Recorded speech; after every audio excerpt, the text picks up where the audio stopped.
আসসালামু আলাইকুম, স্বাগত জানাচ্ছি আরটিভি সন্ধ্যা সংবাদে।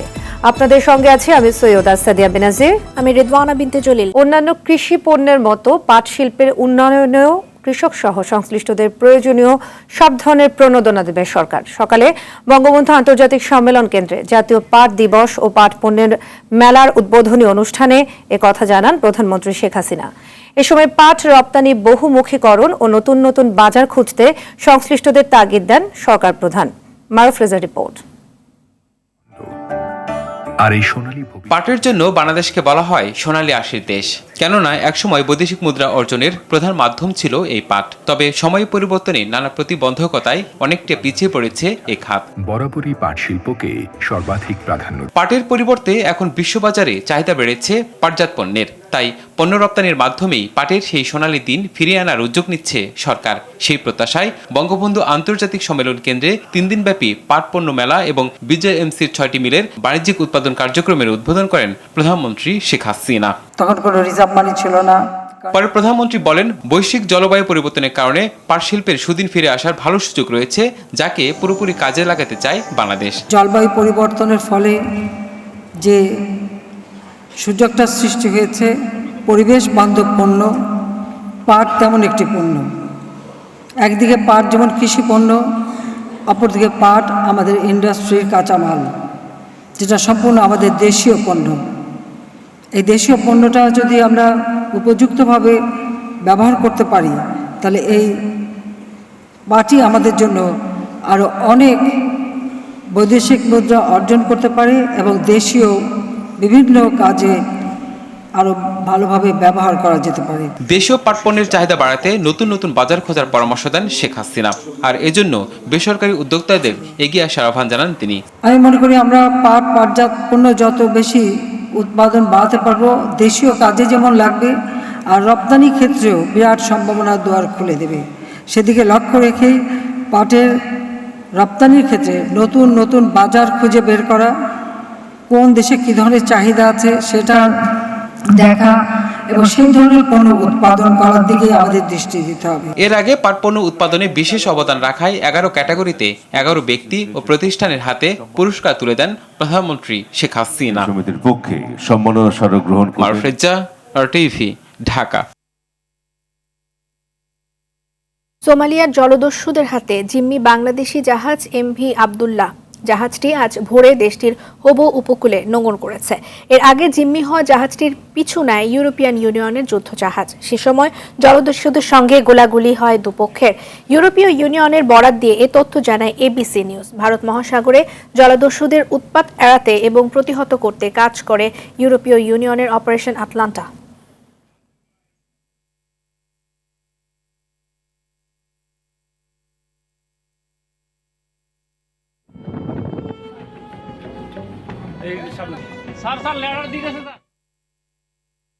সোমালিয়ার জলদস্যুদের হাতে জিম্মি বাংলাদেশি জাহাজ ও নাবিকদের উদ্ধারে সরকার সর্বাত্মক চেষ্টা চালিয়ে যাচ্ছে বলে জানিয়েছেন আওয়ামী লীগের সাধারণ সম্পাদক এবং সড়ক পরিবহন ও সেতুমন্ত্রী ওবায়দুল কাদের।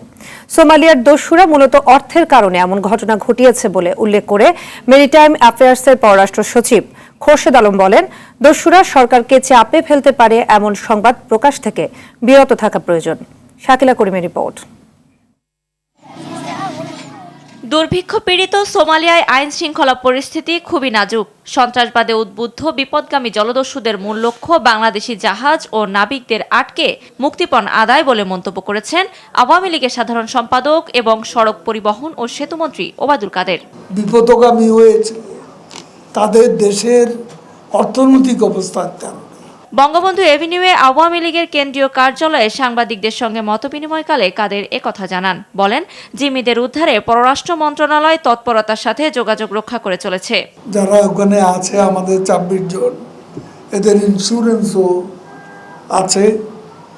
তারপর তাদেরকে নিরাপদে থাকার, ফিরিয়ে আনার জন্য সরকার সার্বিক চেষ্টা চালিয়ে যাচ্ছে। এদিকে মেরিটাইম অ্যাফেয়ার্সের পররাষ্ট্র সচিব খোরশেদ আলম জানান, কৌশলগত কারণে জিম্মিদের উদ্ধারের অনেক তথ্যই গণমাধ্যমকে দেয়া হবে না। তবে এ বিষয়ে সংবাদ প্রকাশে সাংবাদিকদের দায়িত্বশীল হওয়ার আহ্বান জানান তিনি। যত খবর আপনারা প্রিন্ট মিডিয়াতে দিবেন, এটা কিন্তু তারা ওখানে দেখবে। খবরটা দেন, কিন্তু এরকমভাবে দিবেন না যেটাতে আমরা আমাদের সরকার একটু বেকায়দায় পড়ে যায়। যে আমাদের যে প্রথম লক্ষ্য যে জাহাজের নাবিক 23 জন এবং জাহাজ এর মালামাল সহ দেশে ফেরত আনা, সেই লক্ষ্য থেকে আমরা সহজেই বিচ্যুত হব না। বৃহস্পতিবার আন্তঃমন্ত্রণালয় বৈঠক শেষে মেরিটাইম অ্যাফেয়ার্সের পররাষ্ট্র সচিব আরও জানান, 2001 থেকে এখন পর্যন্ত প্রায় 300 জাহাজ পাইরেসির শিকার হয়েছে। তবে এবার নাবিকদের উদ্ধার করতে সময় লাগতে পারে বলেও জানান তিনি। আপনি যদি দেখেন জাহান্নমন্দি 100 দিন লাগছে, আর এই 7 জন ক্রুকে লাগছে 3 বছর 4 মাস। শাকিলা করিম, RTV, ঢাকা। কাঁচা বাজারে বিক্রেতা বেশি দামে পণ্য বিক্রি করছেন, এমন অভিযোগ করে বাণিজ্য প্রতিমন্ত্রী জানালেন, সুপার শপে তুলনামূলক কম এবং নির্ধারিত দামে পণ্য বিক্রি করা হয়। তাই বিক্রেতাদের সুবিধাজনক জায়গা থেকে পণ্য কেনার আহ্বান জানান তিনি। সচিবালয়ে প্রেস ব্রিফিংয়ে মন্ত্রণালয়ের চিঠিতে নিম্নমানের খেজুর লেখা প্রসঙ্গে ক্ষমা চেয়েছেন বাণিজ্য প্রতিমন্ত্রী আহসানুল ইসলাম টিটু। বিস্তারিত জানাচ্ছেন নাজিফ ফরাসি। পবিত্র মাহে রমজান শুরুর আগেই নিত্যপণ্যের আকাশছোঁয়া দামে হাঁসফাঁস ভোক্তাদের। মাছ, মাংস, সবজি ও ফল সবকিছুই এখন অল্প আয়ের মানুষের নাগালের বাইরে। খেজুরের বাড়তি দামও রোজাদারদের হতাশা বাড়িয়েছে। বাণিজ্য প্রতিমন্ত্রীর নানা নির্দেশনা আর তদারকি দাম নিয়ন্ত্রণে প্রভাব ফেলতে পারেনি। এমন বাস্তবতায় প্রতিমন্ত্রী এবার কাঁচা বাজারে হয়রানি এড়াতে ক্রেতাদের সুপার শপমুখী হওয়ার পরামর্শ দিলেন। বাজারে, কাঁচা বাজারে এখানে কিন্তু কোনো ট্যাগ লাগানো থাকে না, যার ফলে বার্গেনিং করা হয়, ওই মুখের দামটাই প্রচার হয়। আমার শুধু একটা জিনিসই অনুরোধ, একেবারে বিনীত অনুরোধ, কম্প্যারিজনটা করবেন মানুষের মুখের প্রাইসটা না নিয়ে, যেটা ট্যাগে লাগানো আছে, যেটা সুপার মার্কেটে থাকে, এটা যদি আপনারা একটু হাইলাইট করেন তাহলে আমাদের দ্রব্যমূল্য নিয়ন্ত্রণে, তাহলে মানুষও জানবে যে না, সুপার মার্কেটেই তো এইটা, তা আমি কাঁচা বাজারে যে কেন এই দামে কিনবো। যদি একটা সুপার মার্কেটে 29 টাকা বা 30 টাকায় আলু থাকে, তাহলে আমি কেন 35 টাকা বার্গেনিং করে, অনেকে মনে করে যে বার্গেনিং করলে বুঝি 2 টাকা সাশ্রয় হবে, এই জন্যই যায় কাঁচা বাজারে। বাজার নিয়ন্ত্রণে শতভাগ সফলতা আসেনি স্বীকার করে মন্ত্রী বলেন, উৎপাদনের পর পরিবহন সহ অন্যান্য কারণে পণ্যের দাম বেড়েছে। পর্যায়ে থেকে ট্রাকে উঠে সেই ট্রাকটা আসা পর্যন্ত হোলসেল হয়ে এই রিটেল পর্যন্ত পৌঁছানোর এই জায়গাটা আমরা এখনো সম্পূর্ণ রূপে সিম্পলিফাইড করতে পারতেছি না। মন্ত্রণালয়ের চিঠিতে নিম্নমানের খেজুর লেখা প্রসঙ্গে ক্ষমা চান বাণিজ্য প্রতিমন্ত্রী। বলেন, তাড়াহুড়োয় এমন ভুল হয়েছে। ছোট না, আমি বলবো যে বড়ই মিস্টেক, আমাদের ল্যাঙ্গুয়েজটা ঠিক হওয়া ছিল, তাড়াহুড়ায় আমাদের একটা ত্রুটি হয়ে গেছে, সেই জন্য আমি আপনাদের কাছ থেকে বিনীতভাবে ক্ষমা চেয়ে নিচ্ছি। নাজিফ ফরাইজি, RTV, ঢাকা। সরকারকে বিব্রত করতে বিএনপি বাজারে সিন্ডিকেট করতে পারে বলে মন্তব্য করেছেন আওয়ামী লীগের সাধারণ সম্পাদক ওবায়দুল কাদের। তিনি বলেন, আন্দোলন নির্বাচনে ব্যর্থ হয়ে বিএনপি নানা অপচেষ্টা চালাচ্ছে। এছাড়া জিম্মি নাবিকদের দেশে ফেরাতে সরকার সচেষ্ট বলে জানান তিনি। দুপুরে রাজধানীর দলীয় কার্যালয়ে মতবিনিময় সভায় এসব কথা বলেন তিনি। আরও জানাচ্ছেন বিপুল দেবরায়। রাজধানীর 23 বঙ্গবন্ধু অ্যাভিনিউয়ে আওয়ামী লীগের কেন্দ্রীয় কার্যালয়ে ঢাকা মহানগর উত্তর দক্ষিণ যুব মহিলা লীগ ও মহিলা আওয়ামী লীগের নেতাদের সঙ্গে মতবিনিময় সভা অনুষ্ঠিত হয়। এতে প্রধান অতিথি হিসেবে উপস্থিত ছিলেন আওয়ামী লীগ সাধারণ সম্পাদক, সড়ক পরিবহন ও সেতুমন্ত্রী ওবায়দুল কাদের। তিনি বলেন, সব কিছুতে ব্যর্থ হয়েছে বিএনপি, এখন তারা সরকারকে বিব্রত করতে সিন্ডিকেট করতে পারে। সরকারকে বিব্রত করার জন্য সিন্ডিকেট থাকতে পারে, কিন্তু আমাদের এখন খতিয়ে দেখতে হবে এ ধরনের অপকর্মের সাথে বিএনপির সম্পৃক্ততা আছে কিনা। দেশে প্রচলিত আইনে ডক্টর ইউনূসের বিচার কার্যক্রম চলছে জানিয়ে সেতুমন্ত্রী বলেন, এতে মার্কিন সম্পর্কে নেতিবাচক প্রভাব পড়ার কিছু নেই। ডক্টর ইউনূস একজন ব্যক্তি, আমি জানতে চাই তিনি যুক্তরাষ্ট্রের কে? তিনি তো বাংলাদেশের নাগরিক। আমাদের দেশে আইন আছে, কেউ তো আইনের ঊর্ধ্বে নয়। ডক্টর ইউনূসের বিরুদ্ধে শ্রম আইন লঙ্ঘনের ব্যাপারে শ্রমিকরা যদি কোনো মামলা করে, সেখানে আমাদের কি করার আছে? বিপুল দেবরাই, RTV, ঢাকা। রাজধানীর শান্তিনগর কাঁচা বাজারে অভিযান চালিয়েছে বিএসটিআই। দুপুর 12:30টায় শুরু হয়ে এই অভিযান চলে বেলা 1:30টা পর্যন্ত। বিএসটিআই নির্বাহী ম্যাজিস্ট্রেট সাবরিনা আফরিন মোস্তফা এবং বিএসটিআই ইন্সপেক্টর মোহাম্মদ পারভেজ মিয়ার নেতৃত্বে একটি দল এই অভিযান পরিচালনা করে। এ সময় তাদের সাথে থাকা ভ্রাম্যমাণ ল্যাবে মাছ এবং ফল ফরমালিন মুক্ত কিনা তা পরীক্ষা করা হয়। এছাড়া পরীক্ষা করে দেখা হয় মাংস পরিমাপ করা যন্ত্র, সকল যন্ত্র। পরে বিএসটিআই এর অনুমোদিত প্রতিষ্ঠানের সিল ছাড়া প্যাকেট করায় একটি মুড়ির দোকানকে 10,000 টাকা জরিমানা করা হয়। কয়েকটি প্রতিষ্ঠানে খোলা পাম অয়েল পাওয়ায় তাদের সতর্ক করে দেন নির্বাহী ম্যাজিস্ট্রেট।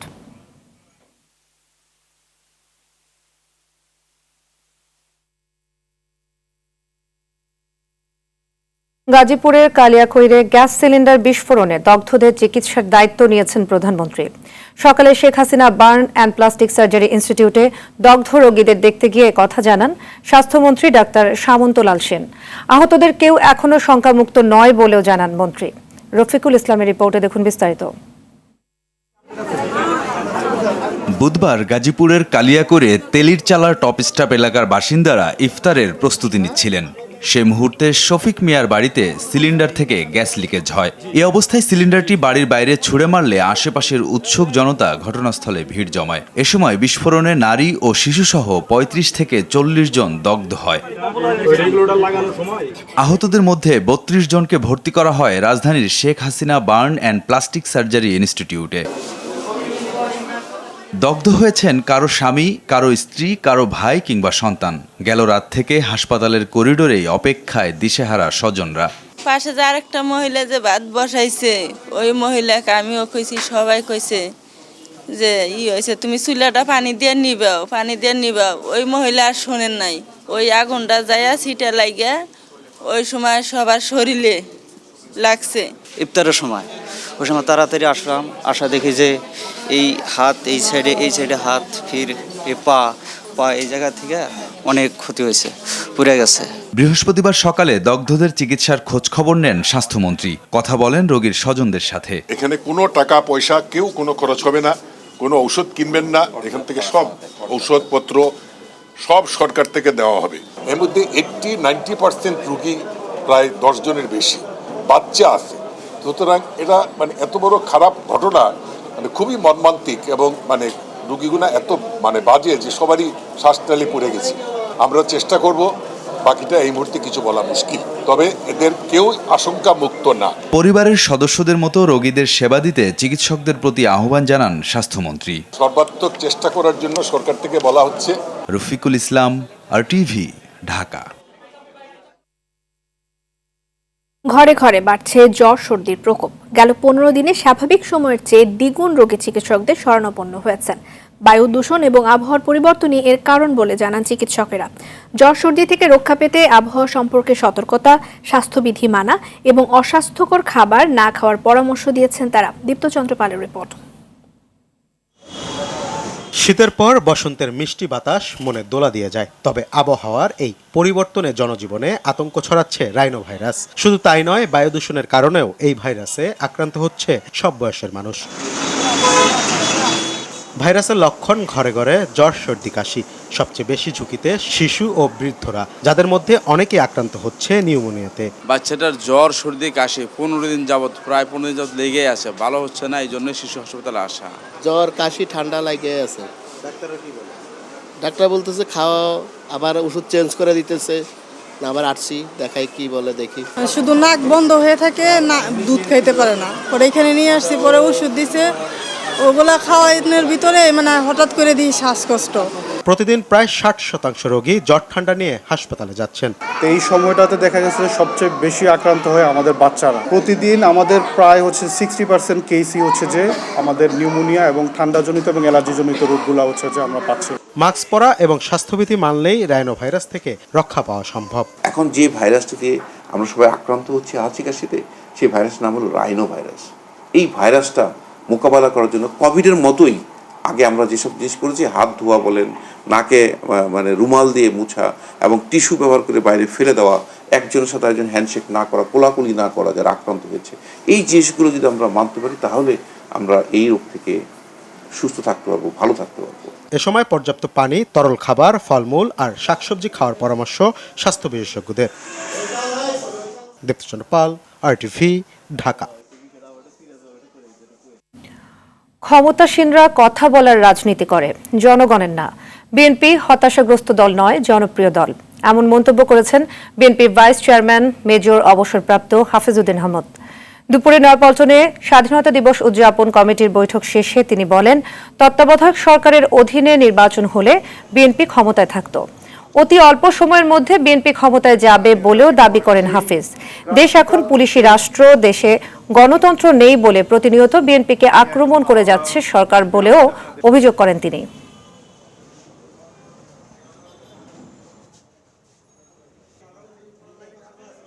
বিএনপি মোটেই হতাশাগ্রস্ত একটি দল নয়। বিএনপি দেশের সবচেয়ে জনপ্রিয় একটি রাজনৈতিক দল। যদি বিগত নির্বাচনটি তত্ত্বাবধায়ক সরকারের অধীনে হতো তাহলে আজকে রাষ্ট্র ক্ষমতায় থাকতো আমাদের দল বিএনপি। দেশের গণতান্ত্রিক প্রচারণাকে ব্যাহত করার জন্য সব ধরনের ন্যাক্কারজনক কর্মকাণ্ড চালাচ্ছেন। বাংলাদেশ আজ বর্তমানে একটি পুলিশি রাষ্ট্র। এই রাষ্ট্রের নাগরিকের কোনো মর্যাদা নাই, কোনো অধিকার নাই। একদিনে 25টি মাদক মামলার জামিন অস্বাভাবিক এবং হতাশাজনক বলছেন অ্যাটর্নি জেনারেল আবু মোহাম্মদ আমিন উদ্দিন। হেরোইনের এসব মামলায় আসামিদের মৃত্যুদণ্ড হতে পারত বলেও মন্তব্য তার। মাদক মামলার সঙ্গে অন্য মামলার বিচার এক নয় বলেও ব্রিফিংয়ে উল্লেখ করেন আমিন উদ্দিন। জামিনের বিরুদ্ধে আপিলের বিষয়টি প্রধান বিচারপতি দেখবেন বলেও জানান অ্যাটর্নি জেনারেল।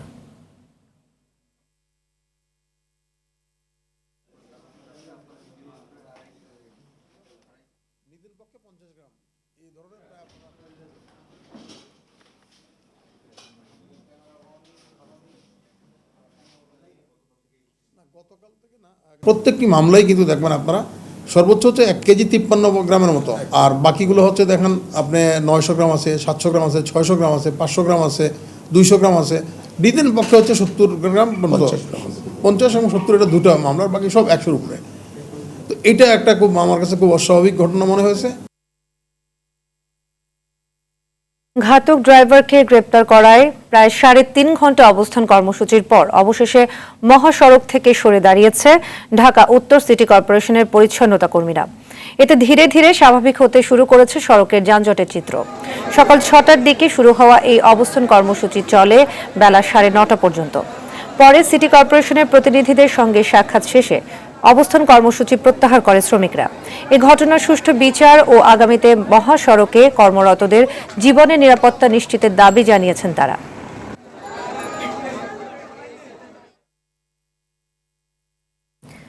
লাগেজ ভর্তি ডলারের লোভ দেখিয়ে প্রায় 2,31,00,000 টাকা হাতিয়ে নেওয়া প্রতারক চক্রের 3 জনকে গ্রেফতার করেছে সিআইডি। দুপুরে রাজধানীর মালিবাগে সিআইডি হেডকোয়ার্টারে এই তথ্য জানান অ্যাডিশনাল আইজিপি মোহাম্মদ আলী মিয়া। তিনি জানান, চক্রটি দীর্ঘদিন ধরে নানা প্রলোভনে টাকা হাতিয়ে আসছিল। আরও জানাচ্ছেন এয়ার বাদল। প্রতারকদের সাথে ফেসবুকে পরিচয় ভুক্তভোগীর। টাকা হাতিয়ে নিতে গল্প বানায় প্রতারকরা। ফ্লোরিডার ব্যাংকে হাইতিতে মৃত ব্যক্তির $60 লাখ ডিপোজিট আছে। ভুক্তভোগী সুমন আল রেজাকে ওয়ারিশ হওয়ার পরামর্শ দিলে তিনি লোভে পড়েন এবং প্রায় 70 লাখ টাকা খোয়ানোর পর বুঝতে পারেন তিনি প্রতারণার শিকার হয়েছেন। গ্রেপ্তারকৃতরা হলেন মূল হোতা রাজধানীর মিরপুরের পাইকপাড়ার আব্দুল মান্নানের ছেলে সোহেল আহমেদ অপু, নারায়ণগঞ্জের চনপাড়ার আব্দুল মালেকের ছেলে আকাশ ও বরিশালের হিজলার পুবডাইয়ার মৃত রতন মিয়ার ছেলে মোহাম্মদ ইব্রাহিম। অপরাধীদের কাছ থেকে বিভিন্ন ব্যাংকের চেক বই সহ আর্থিক লেনদেনের কার্ড জব্দ করা হয়। বিস্তারিত তুলে ধরে সিআইডি প্রধান জানান, প্রতারকদের মধ্যে একজনের নামেই 35টি ব্যাংক অ্যাকাউন্ট রয়েছে। প্রাথমিক অবস্থায় ক্লু পাচ্ছিলাম না, শুধু একটা ক্লু পেয়েছি যে উনি প্রথম যে টাকাটা দিয়েছে ওই ব্যাংকের অ্যাকাউন্টের সূত্র ধরে 2টা অ্যাকাউন্ট আমরা ভেরিফাই করেছি। 2টা অ্যাকাউন্টে আমরা পেয়েছি 2,30,00,000 টাকা। এই সব টাকা কিন্তু প্রতারণা 3 মাসে। অল্প সময়ে ধনী হওয়ার স্বপ্ন দেখা বেকারদের প্রতারক চক্র সম্পর্কে সতর্ক থাকার পরামর্শ দেন তিনি। এই ধরনের কোনো প্রতারণার তথ্যপত্র যখনই আপনারা পাবেন আমাদের সাইবার টিমকে জানান, আমাদের সাইবার পেজকে জানান। এদিকে ডিবি পরিচয়ে তুলে নিয়ে সবকিছু লুটে নেওয়া চক্রের 5 জনকে গ্রেপ্তার করেছে ঢাকা মহানগর গোয়েন্দা পুলিশ। 8 বছর ধরে চক্রটি ডাকাতি করে আসছিল। এটা বলে হানি ট্রেপ, অর্থাৎ সুন্দরী নারীও তারা রাখবে এবং সেটা দিয়ে উচ্ছিষ্ট ব্যক্তিদেরকে অপহরণ করে বাসায় নিয়ে আসবে, সেখানে তারা তাদের কাছ থেকে মুক্তিপণ আদায় করবে। অন্যদিকে ডিবি পরিচয়ে অপরাধী চক্রের 3 জনকে আটক করেছে ঢাকা জেলা গোয়েন্দা পুলিশ। তারা যে শুধু মানুষ অপহরণ করে, চাঁদাবাজি করে, ডিবি পুলিশের পরিচয় ব্যবহার করে সেটিই নয়, এই আইডি কার্ডগুলো ব্যবহার করে তারা বিভিন্ন ব্যবসা প্রতিষ্ঠানে যায়, সেখান থেকেও তারা টাকা হাতিয়ে নিয়ে আসে। AR বাদল, RTV, ঢাকা। পূর্ব বিরোধে কুষ্টিয়ার কুমারখালীতে আমিরুল ইসলাম নান্নু নামে এক মাছ ব্যবসায়ী খুন হয়েছেন। গেল রাতে উপজেলার উত্তর চাঁদপুর গ্রামে এই হত্যাকাণ্ড ঘটে। নিহত আমিরুল আওয়ামী লীগ কর্মী। হত্যাকাণ্ডের পর প্রতিপক্ষের কয়েকটি বাড়িঘর ভাঙচুর করেছে নিহতের স্বজন ও উত্তেজিত এলাকাবাসী। পরিস্থিতি নিয়ন্ত্রণে এলাকায় অতিরিক্ত পুলিশ মোতায়েন করা হয়েছে। এদিকে ঝিনাইদহের মহেশপুরের কেশবপুর গ্রামে মাকে হত্যার অভিযোগ উঠেছে ছেলে রতনের বিরুদ্ধে।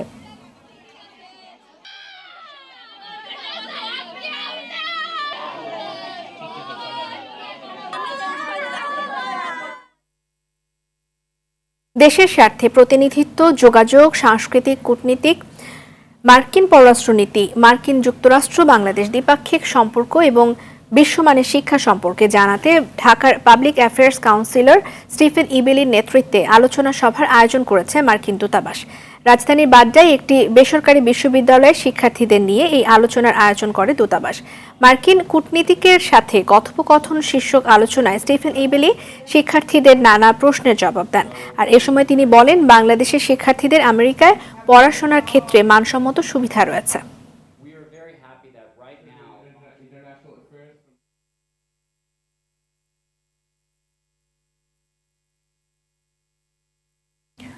সন্তান প্রসবের পর অতিরিক্ত রক্তক্ষরণে সাফ জয়ী নারী ফুটবলার রাজিয়া খাতুন মারা গেছেন। ইন্না লিল্লাহি ওয়া ইন্না ইলাইহি রাজিউন। মৃত্যুকালে তার বয়স হয়েছে 20 বছর। বুধবার দিবাগত রাত 10টার দিকে রাজিয়া সাতক্ষীরার কালীগঞ্জ থানার মৌতলা ইউনিয়নে নিজ বাড়িতে একটি পুত্র সন্তানের জন্ম দেন। এরপর অতিরিক্ত রক্তক্ষরণ হলে কালীগঞ্জ হাসপাতালে নেওয়ার পথে ভোর 4টার দিকে তার মৃত্যু হয়। প্রাথমিক বিদ্যালয় থেকে ফুটবল প্রতিযোগিতায় সেরা খেলোয়াড় ছিলেন রাজিয়া। পরবর্তী সময়ে জাতীয় নারী ফুটবল দলের অনূর্ধ্ব 14 ও অনূর্ধ্ব 16 দলে খেলেন। 2018 সালে অনূর্ধ্ব 18 সাফ চ্যাম্পিয়নশিপে চ্যাম্পিয়ন হওয়া দলে ছিলেন রাজিয়া।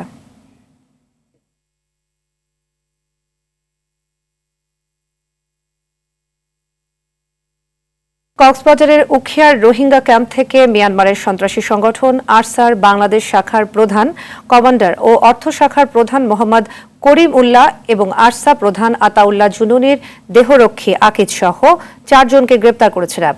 ভোরে উখিয়ার ঘোনার পাড়ার ক্যাম্প 20-এর ব্লক 5 থেকে তাদের গ্রেপ্তার করা হয়।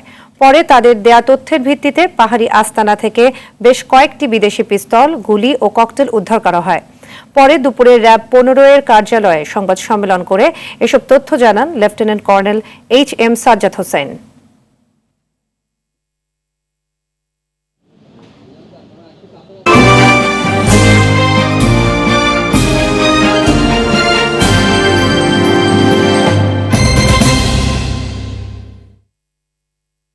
ন্যাশনাল লাইফ ইন্স্যুরেন্স আন্তর্জাতিক সংবাদ। সাবেক মার্কিন প্রেসিডেন্ট ডোনাল্ড ট্রাম্প এবং তার সহযোগীদের বিরুদ্ধে নির্বাচনে হস্তক্ষেপের 41টি অভিযোগের মধ্যে 6টি খারিজ করে দিয়েছে জর্জিয়ার এক আদালত। এরপরেও তাকে আরও 10টি অভিযোগের মুখোমুখি হতে হবে বলে জানিয়েছে বিবিসি। অভিযোগে বলা হয়, 2020 সালের প্রেসিডেন্ট নির্বাচনের ফলাফল পাল্টে দিতে নির্বাচনী কর্মকর্তাদের শপথ ভঙ্গ করতে অনুরোধ করেছিলেন ট্রাম্প এবং তার সহযোগীরা। ওই নির্বাচনে জর্জিয়ায় ট্রাম্পের চেয়ে এগিয়ে ছিলেন ডেমোক্র্যাট প্রার্থী জো বাইডেন।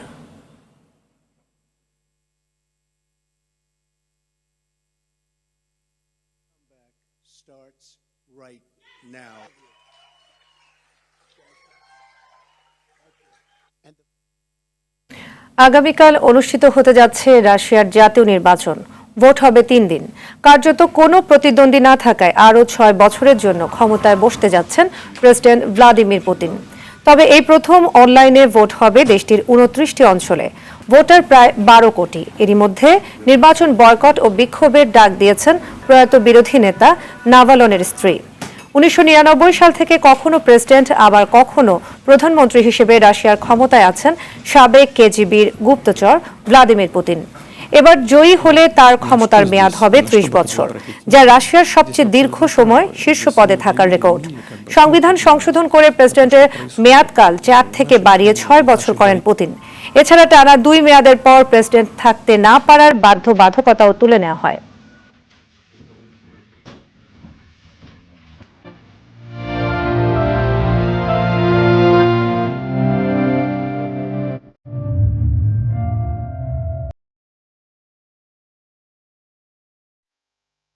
ফিলিস্তিনের গাজার একটি ত্রাণ কেন্দ্রে প্রাণঘাতী হামলা চালিয়েছে ইসরায়েল।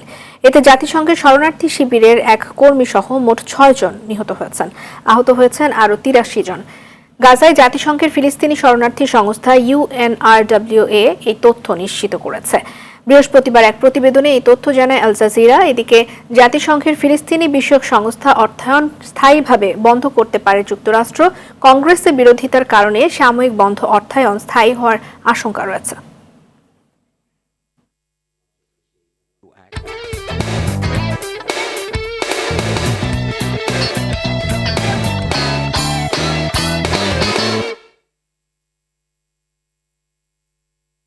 তিন ম্যাচ সিরিজের দ্বিতীয় ওয়ানডেতে শুক্রবার শ্রীলঙ্কার বিপক্ষে মাঠে নামবে বাংলাদেশ। চট্টগ্রামের সাগরিকায় জহুর আহমেদ চৌধুরী স্টেডিয়ামে ম্যাচ শুরু দুপুর 2:30টায়। প্রথম ম্যাচ জিতে বেশ আত্মবিশ্বাসী টিম বাংলাদেশের লক্ষ্য দ্বিতীয় ওয়ানডে জিতে সিরিজ নিজেদের করে নেয়া।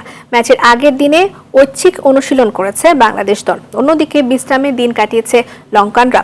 এদিকে প্রথম ওয়ানডেতে টাইগার ব্যাটারদের প্রশংসা করেন দলের ব্যাটিং কোচ ডেভিড হ্যাম্প। বিস্তারিত মাহফুজুল ইসলামের রিপোর্টে দেখব।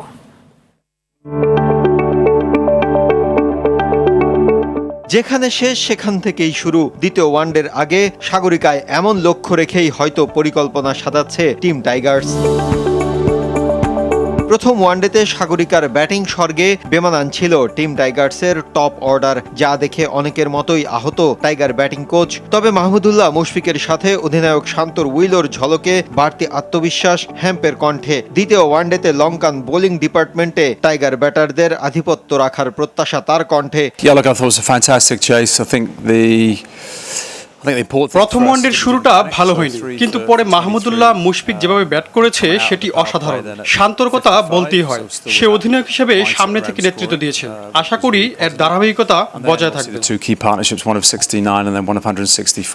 এদিন ঐচ্ছিক অনুশীলন করেছে বাংলাদেশ দল, তবে অনুশীলন করেনি সফরকারী শ্রীলঙ্কা। এদিকে দ্বিতীয় ম্যাচে টাইগার একাদশে আসতে পারে একটি পরিবর্তন। প্রথম ওয়ানডেতে পায়ে খানিক চোট পাওয়া পেসার তানজিম সাকিবকে নিয়ে আছে শঙ্কা। ইনশাআল্লাহ ভালো কিছু হবে। এর আগে দুদলের 55 বারের দেখায় 11 জয় বাংলাদেশের, বিপরীতে 42 ম্যাচ হেরেছে টাইগাররা। দুটি ম্যাচ ছিল ফলাফল শূন্য। মাহফুজুল ইসলাম, RTV।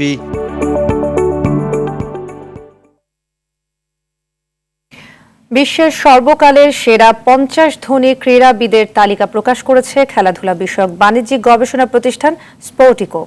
17 দেশের 9টি খেলার 50 ধনী ক্রীড়াবিদের মধ্যে নেই কোনো ক্রিকেটারের নাম। এ তালিকায় 3 নম্বরে ফুটবলার ক্রিস্টিয়ানো রোনালদো আর 6 নম্বরে আছে লিওনেল মেসির নাম। বিস্তারিত মাহফুজুল ইসলামের আরও একটি রিপোর্টে। স্পোর্টিকো বিশ্বের খেলাধুলার বাণিজ্যিক বিষয়ক নানান খবরাখবর প্রকাশে যার নামডাক। যুক্তরাষ্ট্র ভিত্তিক এই সংবাদ মাধ্যম এবার প্রকাশ করেছে ইতিহাসের সেরা 50 জন ধনী ক্রীড়াবিদের তালিকা, যে তালিকায় নেই কোনো ক্রিকেটারের নাম।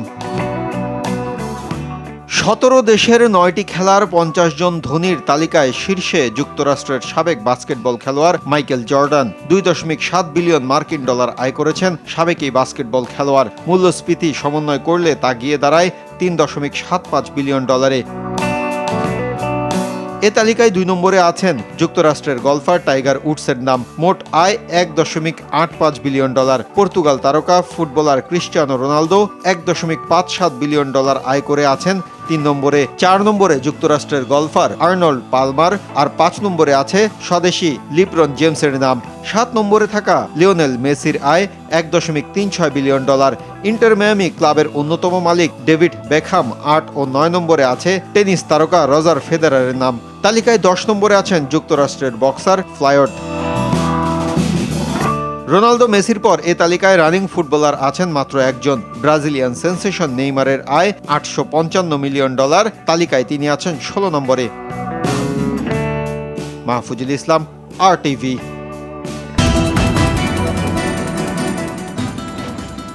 সন্ধ্যা সংবাদ এ পর্যন্তই। সবশেষ সংবাদ জানতে যে কোনো মোবাইল ফোন থেকে 24141 নম্বরে ডায়াল করুন। রাতের সংবাদ 11:15টায় দেখার আমন্ত্রণ রইল। ধন্যবাদ সবাইকে। ধন্যবাদ।